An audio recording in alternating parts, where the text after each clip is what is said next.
What's up, guys? It's Josh with SobrietyWoD. If it's your first time, welcome. If you're back again, welcome back. Glad to have you guys with us today. And we talk about this word resting. It's kind of a funny word. It's sort of an archaic word. It's resting, and it's spelled with a W. It starts with a W. And the quote that I've been really thinking about straight out the book says that, "Isn't he a victim of the delusion that he can wrest satisfaction and happiness out of this world if he only manages well?" Don't make fun of my floral print chair behind me. It's pretty badass. And it's from the 80s, I think. So the word rest, W-R-E-S-T, is sort of the base of the word wrestling. And when we're talking about wresting satisfaction out of this life, if only we could manage well, we're talking about some pretty major stuff. So first is the idea that I can somehow extract satisfaction and happiness from my situation. That's kind of what we're talking about. And in active alcoholism addiction and even out of it, we can get tempted to this idea that if only we could manage well, if only I could get this right, get the right education, convince the right people of my value, convince people what they ought to do,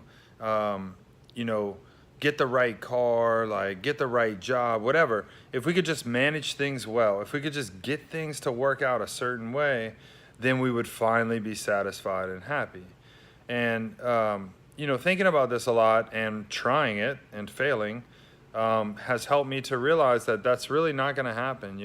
I've been low. I've been pretty far down, and I've been pretty high up, I guess, where I kind of ran out of things to want. And both of them were just as miserable. And the idea is not that that we shouldn't do anything, but the idea that that's not going to lead to our satisfaction and happiness. One of the things that I noticed, really kind of putting some thought into this, is that the idea how much we rest has to do, or how much we attempt to wrest satisfaction out of this life, it has to do with our desires. It's closely linked to our desires. And so what I find is that it's not as much about having desires, because we're going to have some desires. But where the dissatisfaction starts to come in is where we start to get specific about our desires. So, we have some basic needs that need to be met. If you're familiar with Maslow's hierarchy, we need food, we need shelter, we need companionship, we need a social life. Those are some desires that we need. And as long as we're meeting those, which it's really hard to not meet those, honestly. But once we meet those, something else starts to kick in. And what happens is we get adapted to what we have, and we start to desire more specific things. And what I mean by that is, there was a time in my life where all I needed was a roof over my head, some food to eat. For me, I needed a place to do CrossFit, but even that was as long as I had a rock and some shoes, I was good to go.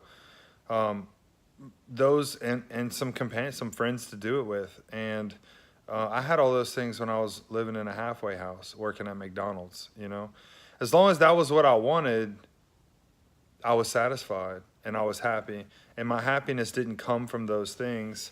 My happiness came from outside of those things. But what happens inevitably if we don't maintain our spiritual condition is we start to get pretty specific. And that means now I need a better job, not just a job. I need a certain job, that matches my opinion of myself, or what I want other people to think of me, or that affords me the things I think I need. Instead of having a roof over my head, I need to have a slate roof in a particular neighborhood, in a certain city, in a certain part of the country where the weather is a certain type of way. Instead of just having friends, they need to be friends of a certain social status, and they need to have a certain background or whatever. I'm kind of getting silly with it. But what we do is, by getting so specific in our desires, we actually take satisfaction and happiness out of our lives. So this idea that if we only manage well, we can somehow squeeze satisfaction out of life is the idea that runs most people, honestly, but the alcoholic and the addict in particular. And you know, a lot of our using, and mine in particular, was sort of little temper tantrums that I couldn't get life to work out the way that I thought it ought to. And a lot of that also, not only the specificity of my desires, but my sense of entitlement and what I thought that I deserved. So the discussion for today is, what are your indicators that you're beginning to attempt to wrest satisfaction out of life, or that you're attempting to manage? You know, for me, it's pretty simple. Anxiety, fear, discontent. Those are my signs that I'm trying to extract. That's another good word for rest. I'm trying to extract satisfaction or happiness out of a situation, and I'm not getting it. And because I'm not getting it, I'm trying harder and harder to force it, to squeeze it out. Resting has this component of this forcible taking.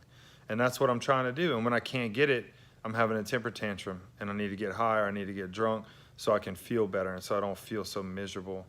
So you guys might have some specific indicators where you realize, oh shit, I'm attached to circumstance, I'm attached to external situation, and maybe I need to do something about it, because if we get too attached to it, it's going to crumble, it's going to crash. And as addicts and alcoholics, there's a good chance that we'll pay for that emotional downfall by trying to seek a chemical or a substance. So you guys enjoy that, talk about that, have a good discussion, then we'll come right back. The workout tie-in is really short, so we'll come back, we'll discuss that, and then we'll get you guys sweaty.